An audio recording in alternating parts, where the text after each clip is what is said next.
प्रिय विद्यार्थियों, राजकीय महाविद्यालय बूंदी के संगीत विभाग संगीत के तृतीय वर्ष के छात्र छात्राओं के लिए आज जिस हम टॉपिक पर चर्चा करेंगे वो है राग वर्गीकरण का ऐतिहासिक अध्ययन, मतंग के समय से आधुनिक काल तक। हमने इस टॉपिक को 3 भागों में विभाजित किया है। पहला प्राचीन वर्गीकरण, दूसरा मध्यकालीन वर्गीकरण और तीसरा आधुनिक कालीन वर्गीकरण। प्राचीन कालीन वर्गीकरण के अंतर्गत सबसे पहले जाति राग वर्गीकरण हमारे सामने आता है।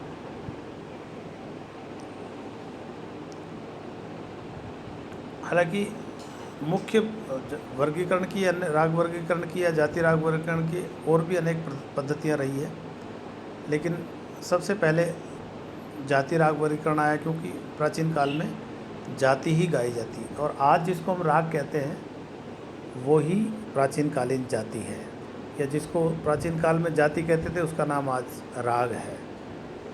विभिन्न कालों में प्रचलित जिन राग वर्गीकरण पद्धतियों का संक्षिप्त विवरण हमें मिलता है, उसको क्रम से मैं यहाँ पे आपको बताना चाह रहा हूँ। मैं इस टॉपिक का टेक्स्ट आपको व्हाट्सएप पे शेयर करूँगा, आप लोग इसको ध्यान से सुन लीजिए। मुख्य रूप से 8 प्रकार का राग वर्गीकरण आधुनिक काल तक। सबसे पहले जाति राग वर्गीकरण, नंबर 2 ग्राम राग वर्गीकरण, नंबर 3 दशविध राग वर्गीकरण, नंबर 4 शुद्ध छायालग संकीर्ण राग वर्गीकरण, नंबर 5 राग रागनी वर्गीकरण, नंबर 6 मेल राग वर्गीकरण, नंबर 7 थाट राग वर्गीकरण और 8वें नंबर पर है रागांग राग वर्गीकरण। अगर हम इनको तीनों काल में विभाजित करें तो प्राचीन काल के अंतर्गत जाति राग वर्गीकरण, ग्राम राग वर्गीकरण, दशविध राग वर्गीकरण, शुद्ध छायालग और संकीर्ण राग वर्गीकरण, ये 4 प्रकार के वर्गीकरण प्राचीन काल में प्रचलित थे। और मध्यकाल में चूँकि शुद्ध छायालग और संकीर्ण राग वर्गीकरण तो प्रचार में था ही, लेकिन 2 नए राग वर्गीकरण और प्रचार में आए, मेल राग वर्गीकरण, राग रागनी वर्गीकरण। इसी प्रकार आधुनिक काल में प्रारंभ में तो राग रागनी वर्गीकरण ही प्रचलित था, लेकिन 2 नए राग वर्गीकरण और प्रचार में आए, जिनमें पहला है थाट राग वर्गीकरण और अंतिम है रागांग राग वर्गीकरण। अभी वर्तमान में 2 ही राग वर्गीकरण प्रचलित है। थाट राग वर्गीकरण, जिसको पंडित भातखंडे जी ने स्थापित किया। हालांकि दक्षिण भारतीय पद्धति में मेल राग वर्गीकरण, मेल और थाट एक ही चीज़ होती है। पंडित वेंकटमुखी ने 72 थाट बताए और प्रत्येक थाट से रागों की उत्पत्ति बताई। उत्तर भारतीय संगीत में भातखंडे जी ने उन 72 थाटों में से सिर्फ 10 राग ऐसे चुने जिनमें हमारे समस्त प्रचलित रागों का विभाजन किया जा सके, तो ये थाट राग वर्गीकरण पद्धति कहलाई। जबकि दक्षिण संगीत में मेल राग वर्गीकरण प्रचलित है 72 थाटों के आधार पर। तो मेल और थाट में ये थोड़ा अंतर है जो आपको समझना चाहिए। मेल और थाट चीज़ एक ही है, लेकिन मेल का प्रयोग दक्षिण भारतीय संगीत पद्धति में करते हैं और थाट का प्रयोग उत्तर भारतीय संगीत पद्धति में, जिसे पंडित भातखंडे जी ने प्रचलित किया है। आज हम केवल प्राचीन कालीन राग वर्गीकरण की बात करेंगे। तो प्राचीन काल में चूँकि जाति गायन प्रचलित था भरत के समय में, और उसी का विकसित रूप आज राग गायन के रूप में आज हमारे सामने है। महर्षि भरत ने षडज ग्राम और मध्यम ग्राम का वर्णन किया है। आपने पढ़ा होगा गंधार ग्राम भी एक ग्राम था, 3 ग्राम थे, षडज ग्राम, मध्यम ग्राम और गंधार ग्राम। लेकिन गंधार ग्राम आज प्रचार में नहीं है, इसलिए प्राचीन काल में ही गंधार ग्राम अप्रचलित हो गया था। ऐसा कहते हैं कि गंधार ग्राम गंधर्वों द्वारा ही गाया जाता था और जन सामान्य के लिए गांधार ग्राम का गायन संभव नहीं था, इसलिए गांधार ग्राम का लोप हो गया। तो षडज और मध्यम ग्राम दो ही ग्राम थे।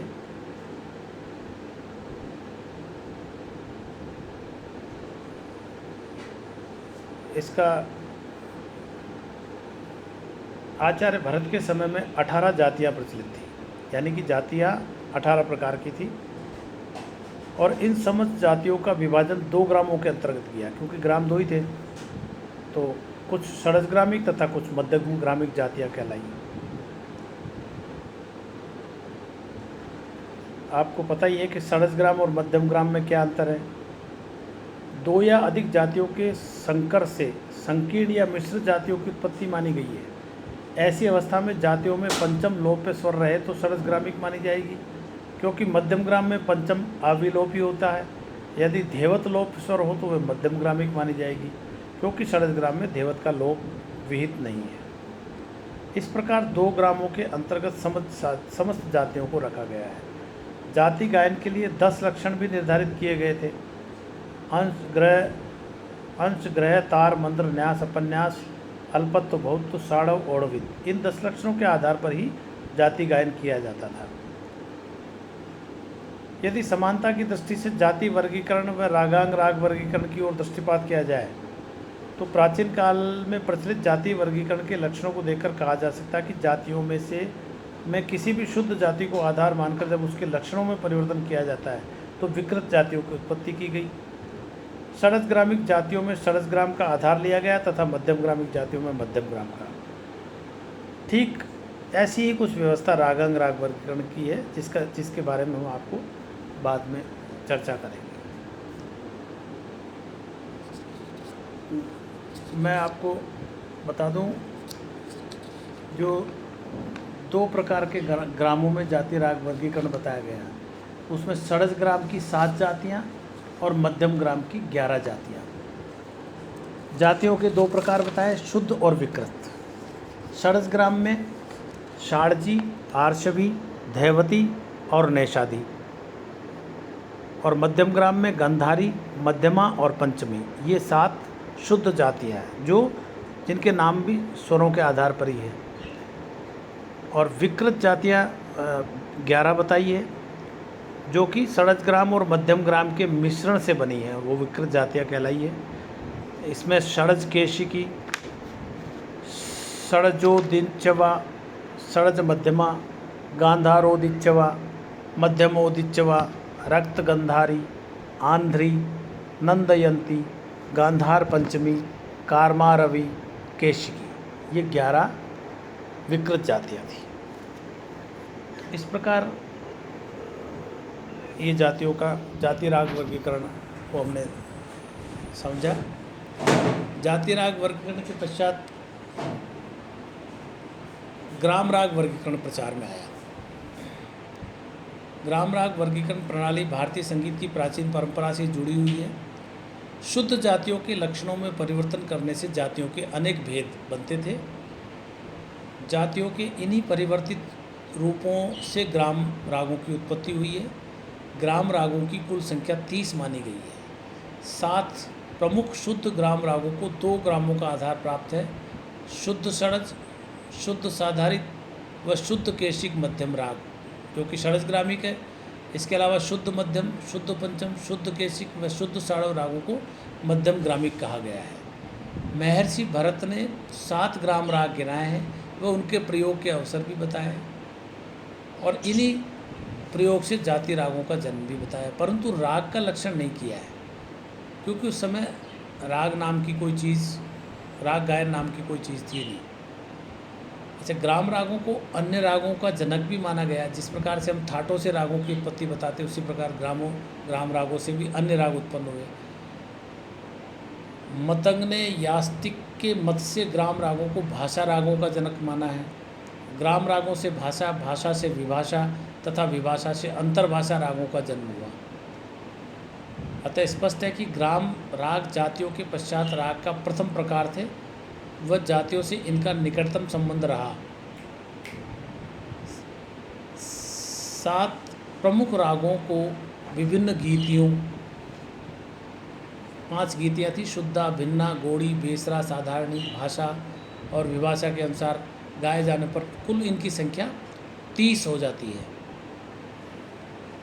तो गीतियों के अनुसार गाए जाने वाले विभिन्न राग, शुद्धा गीति के अंतर्गत 7 राग थे, भिन्ना गीति के अंतर्गत 3, गौड़ी गीति के अंतर्गत 3 और बेसरा गीति के अंतर्गत 8 ग्राम राग थे। साधारण गीति के अंतर्गत 7 ग्राम राग है। इस तरह से ये कुल 30 ग्राम राग थे। इस प्रकार ग्राम रागों को इन 5 गीतियों के अनुसार गाए जाने पर इनकी संख्या 30 हो जाती है।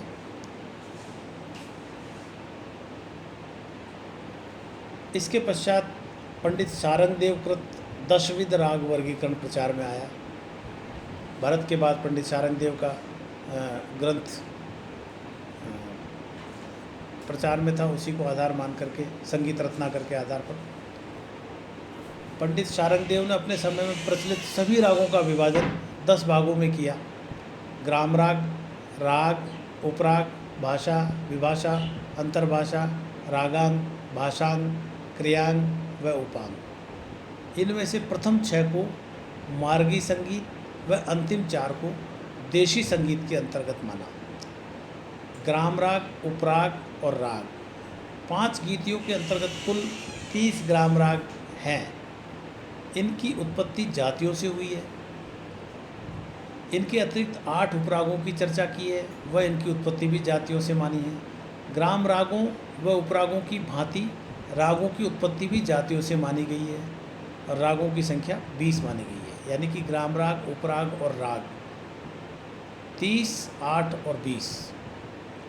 इसी प्रकार भाषा, विभाषा और अंतर्भाषा शारंगदेव ने मतंग मत से, हमारे सिलेबस में भी मतंग से ही बताया है, शारंगदेव ने मतंग मत से भाषा को ग्राम रागों के आलाप प्रकार यानी ग्राम रागों को गाने के विभिन्न प्रकार कहा है। समस्त ग्राम रागों व उपरागों में से इन्होंने 15 को भाषाजनक कहा तथा इनकी कुल 96 भाषाओं का नामोल्लेख भी किया है। विभाषा तथा अंतर्भाषा शब्दों की कोई व्याख्या नहीं मिलती, फिर भी कल्लीनाथ के अनुसार इन्हें भाषा की तरह ग्राम रागों के आलाप प्रकार कहा जा सकता है। विभाषाओं की संख्या शारंगदेव ने 20 कही है। ग्राम रागों के ऐसे प्रकार जिनका विकास भाषा और विभाषा के बाद हुआ और जो इन दोनों की अपेक्षा ग्राम रागों से और भी ज़्यादा दूर थे, वे अंतर्भाषा कहलाए। इनकी संख्या 4 कही गई है: रागांग, भाषांग, क्रियांग व उपांग। पंडित शारंगदेव ने देशी रागों के ये 4 प्रकार बताए हैं। देशी रागों को रागांग, भाषा, क्रियांग व उपांग के अंतर्गत वर्गीकृत किया है। रागांग मतलब जिन रागों में ग्राम रागों की छाया दिखाई दे, वे रागांग यानी ग्राम रागों के नियमों के भंग, मिश्रण अथवा उनमें विकार से जो राग उत्पन्न होते हैं वो रागांग कहलाते हैं। रागांगों की संख्या कुल 21 कही है। भाषांग, भाषा रागों की छाया लेकर जिन रागों की उत्पत्ति हुई वे भाषांग है। रत्नाकर ने 20 भाषांग कहे हैं। क्रियांग, जिन रागों से चित्त में करुणा, उत्साह, शोक आदि क्रिया उत्पन्न होती है वे क्रियांग राग है। इनकी कुल संख्या 15 है। उपांग, अंगों की छाया का अनुकरण होने से इन रागों को उपांग कहा गया है। इनकी संख्या 30 कही गई है। यदि समानता की दृष्टि से पंडित शारंगदेव कृत दशविध राग वर्गीकरण को देखें तो ज्ञात होता है कि उसमें भी ग्राम रागों की छाया दिखने पर रागांग राग, भाषा रागों की छाया दिखने पर भाषांग राग कहे गए हैं। वर्तमान समय में भी यदि राग वर्गीकरण की प्रणाली पर गौर किया जाता है तो वर्तमान रागांग पद्धति में कुछ प्रमुख रागों का अंग अन्य रागों में दिखता है, जिससे वे एक समूह के राग कहलाते हैं। तो एक प्रकार से जो रागांग राग वर्गीकरण, यहीं से उसकी नींव शुरू हो जाती है, जिसको आधुनिक काल में रागांग राग वर्गीकरण कहा है। इसके अलावा